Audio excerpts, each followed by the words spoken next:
Welcome to the next example on the vector field potential function verification. We are taking case 2.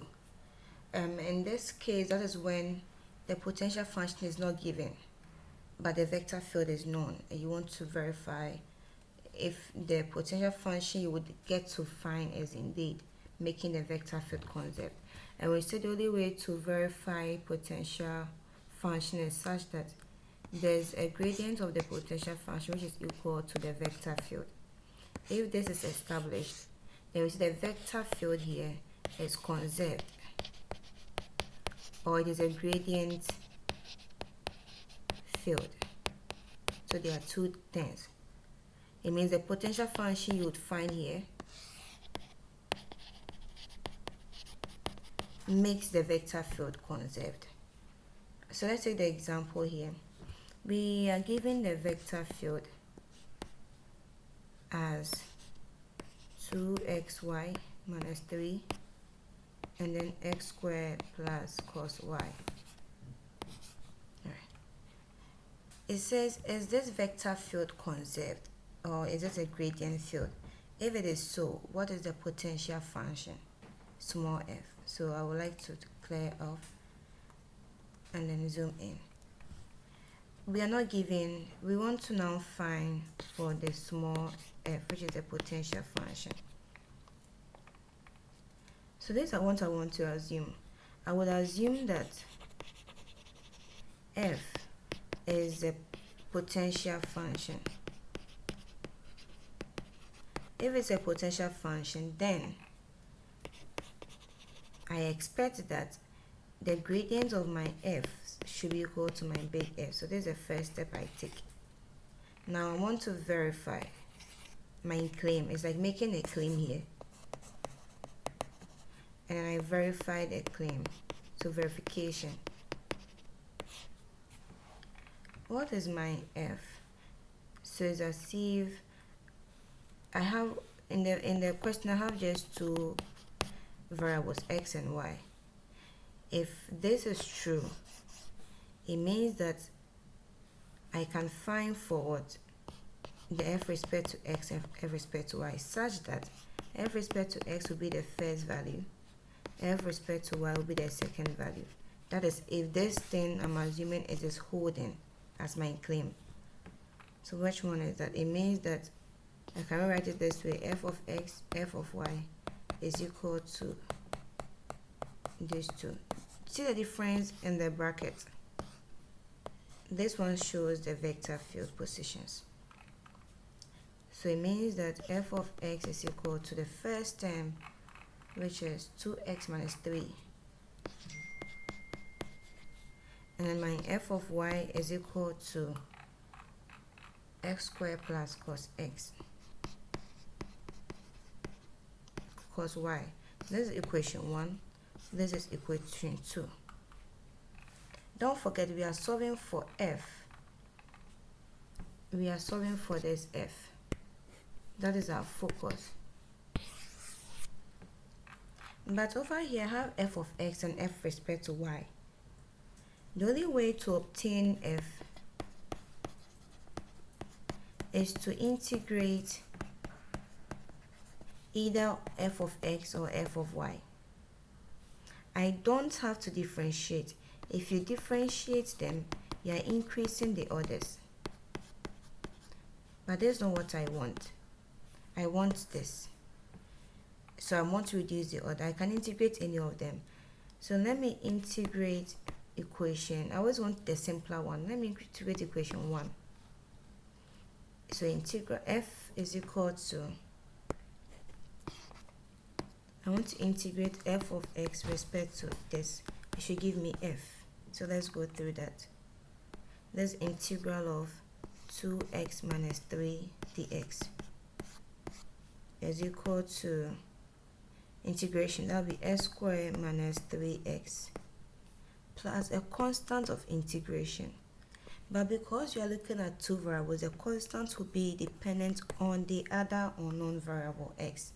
So it's not just going to be simply c, but it's going to be what? C respect to y as the other variable. So I found my f. Now I've established that my f is equal to x squared minus 3x plus some c respect to y. Is this a final solution? No. You realize that there's something here. This guy is here. I need to solve for it. It is a function of y. So the only way to solve for that guy is to not differentiate my f respect to the y. So I'm assuming there's equation 3. If I differentiate equation 3 respect to y, because the function is in terms of y, I'm going to get, here will be 0. Here is also going to be 0. And then here is going to be a prime of y. I hope my integration is correct. Oh, I did a mistake somewhere. It's 2xy. So it means there's a y here. Minus 3. Where else? There's a y here. So it means I'm going to have the y here. Sorry for that. Y here. So this term would not go to 0. This term will go to x squared. It's x squared. Okay. Cy prime of y. Why do I have a prime and not this? This is just one dependent variable, so it's going to take the prime. Now I'll label this as equation 4. I can now compare equation 4 and then equation 2 because they are all fy's. I want to compare them. They are all respect to fy. So realize the first equation 4, it is s squared minus c prime of y equated to equation 2, which is x squared plus cos y. Now what do you see if I'm comparing? This is the same as that. And so you realize that your c prime of y is equal to cos y. I've now solved for my c prime of y, but is it what I need? I want cy. So what do I have to do? I have to integrate. If I integrate c prime of y respect to what y, I'll get c of y, which will be equal to integral of cos y dy, and that's giving me sine, negative sine y. So I found for my f. It means my f is finally x squared y minus 3x plus negative sine y. And that is my c of y. So this is this guy here. I do a back substitution. Now don't forget you made a claim, so you must verify it that indeed this final solution is a potential function. And how do you do that? We want to ensure that f of x is equal to the first one, f of y is equal to the second vector field. And is that true? What is f of x from this? I'm going to get 2xy minus 3. Here goes 0. So indeed they are the same. The small f respect to y, I'm going to get x squared minus cos y. If I differentiate sine, right, so plus cos y, and it's indeed the same.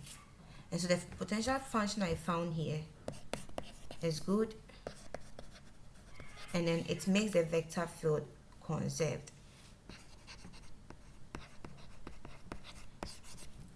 So I found the potential function, and then I've proven that that potential function makes the vector field conserved, or it is a gradient field.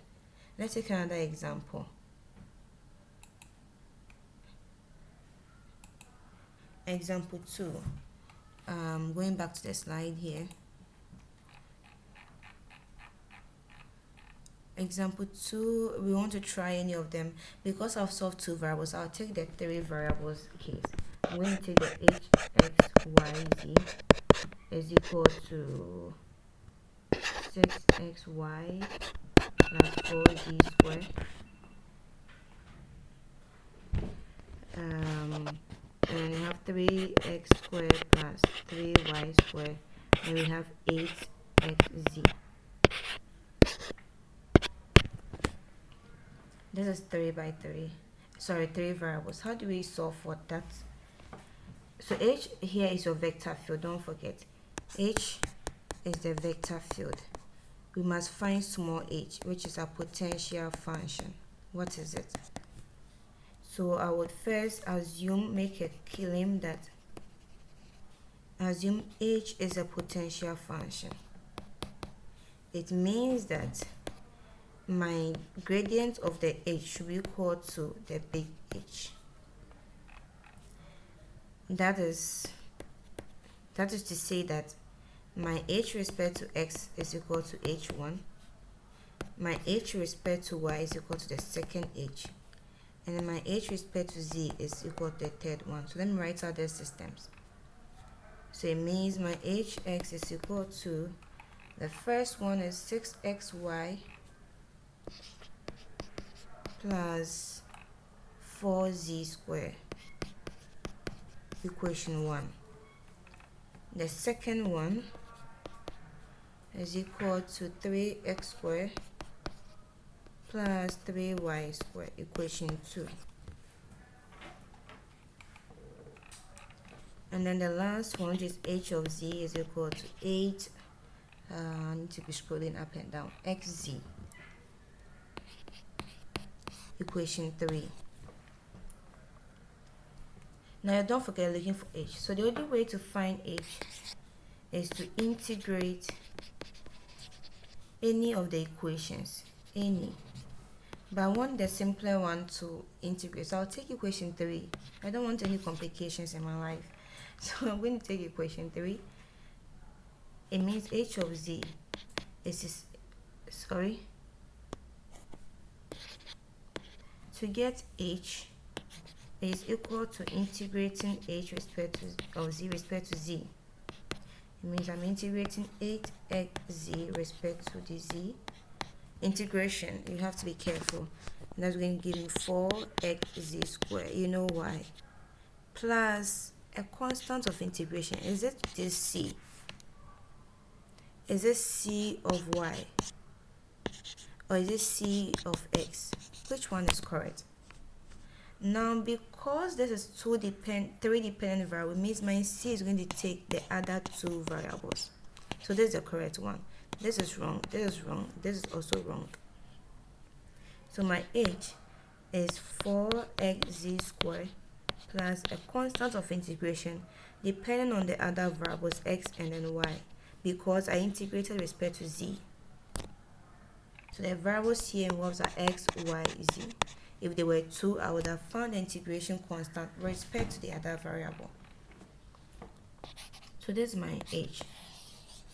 So I'll label that as equation 4. Then you realize that there's something to find. I need to find this one. C as x and y.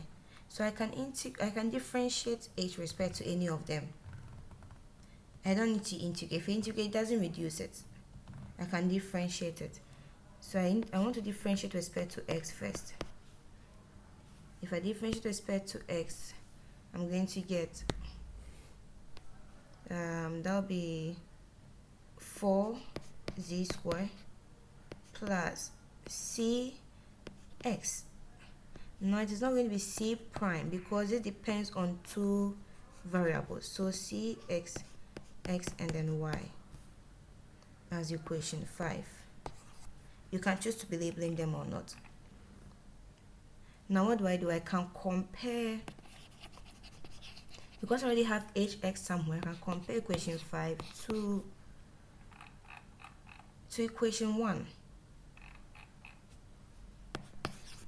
So I'm comparing 4z squared plus the partial derivative of this to equation 1. Let me capture that, 6xy plus 4z squared. What can you say from here? You realize that this is equal to that. It means my c prime of xy is 6xy. But that's not what I want. I want C. The only way to have C is to reduce the other, and that is by integrating it.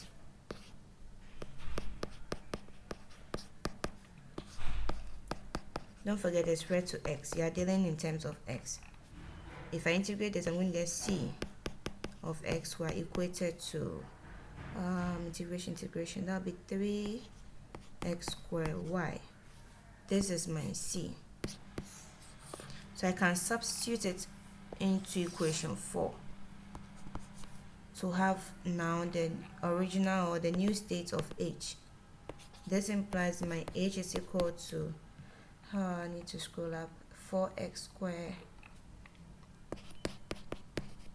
plus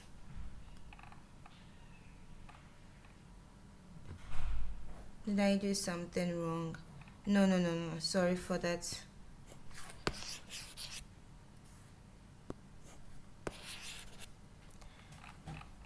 Alright, I found I'm here. I found my h of x, so I need to do the substitution into the h of x. Sorry for that.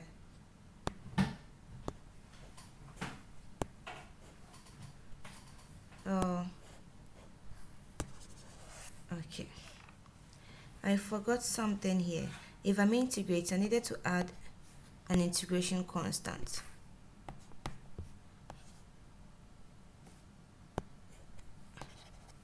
So let me clean this box for now. Okay, I need to add integration constant, and that'll be c of now what variable? Because I integrated respect to x, it means the last variable is y. So look at the pattern. I first integrate respect to z, I made the constant respect to the other two variables. Now I integrate respect to x, it means I'm left with y to deal with. So there's a new guy to solve for in this part, which is cy. To get cy, it means my new h. So I have to substitute this one back here. That's the right substitution to do. It is 4xz squared plus c is 3x squared y plus c of y. So my h is not complete. I need to now find a way to cater for this one here. And the only way to do that is to now differentiate respect to y. So I can compare. If I differentiate this one, here goes to 0. Here gives me 3xy. And I have now it's going to be prime. Instead of c, the partial of y. This is wrong because it's just one dependent variable. So c prime, sorry, independent variable. So I can, this is equation 6. I can compare equation 6 to which of the hy's? Equation 2. So that is 3x squared plus c prime of y is equated to equation 2 is 3x squared plus 3y squared. Now this is the same as that, which means that your c prime of y is the 3y squared. But I want c, so it means I integrate this one with respect to y.